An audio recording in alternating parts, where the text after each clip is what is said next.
So the keen-eyed among you may have noticed in a previous video that I did not have the phone I used to have, that I had a new one, because I finally managed to get a Korean phone with a Korean phone number, which I've needed very badly. I frankly needed a new one because what I've had before this is I have an 8-year-old phone that doesn't work, and a 5-year-old Chinese phone with a cooked battery that does not work outside of China.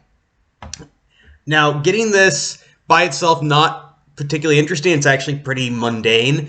But thinking about that made me realize that the process in China, especially back in the day, was very different. 2018, not such a big deal. But 2008, which was a very weird time when I was living in a very weird place, it was different. So allow me an indulgence. I'm really just going to talk almost entirely about China today. I'll get back to the comparison stuff later.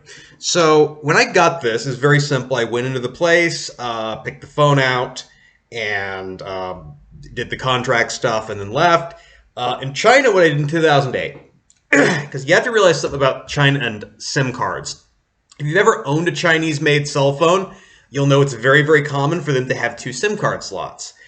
This thing over here can technically have 2 phone numbers natively, although most people over there just carry 2 phones, personal and business. But there is a big thing with SIM cards, and back in the day, you didn't necessarily get a SIM card where you got your phone. I went into a store, bought what I believe to be the cheapest cell phone ever made, although it managed to last a year, so it was all right. And then I went outside. There were these kiosks outside where I bought the SIM card separately. And very, very informal. Just there was a sign that had the numbers they had available. You buy a number, you just like strike it out with a marker.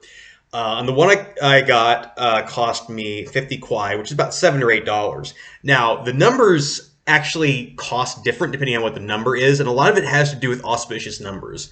A lot of like Sinitic countries, historically Chinese influence, 6, 8, and 9 are all auspicious numbers. 8 is especially important because it's considered auspicious for business. So the more 8s there are in the number, the more it costs. You could potentially get one for up to, I think, 100, maybe even 125 kwai, which is a lot more expensive. I just got the cheap one. Now, I mentioned before, with this thing, I had to get a contract, a 2-year contract, which sucks. Nobody likes cell phone contracts, which is one big advantage with this thing over here, which is that there are no cell phone contracts in China. These are all pay-as-you-go. Now, these days with this thing, I can actually just pay from here. I just get into like Weixin, WeChat, which is used for everything else. And if I run out of data, I just send them more money. But even back in 2008, they were doing this, but it was a very different process. Every so often, I would get a text message that I really could not read, but I knew what it meant. It meant that I was about out of time. So when I got that, what I would do is I would leave my apartment. I'd go about 3 blocks away. There was this weird little low building. There's a lot of like people squatting in buildings that probably should have been condemned at the time. Like I said, very low development back then. I assume that this building was associated with the carrier, which is why it's even weirder it was there, but that's where it was. So I walk inside. It's this really low building, like, ceiling just clears my head, and I am not tall. And there's a guy sitting at a desk in there, and I walk over to him. Don't even have to say anything to him.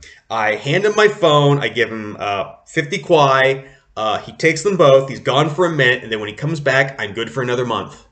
And it actually worked very well. It was one of the few things that did work very well over there. And yeah, that's just a little look into what life in China is like for a very banal thing. Again, the cell phones in this country, kind of about what you expect.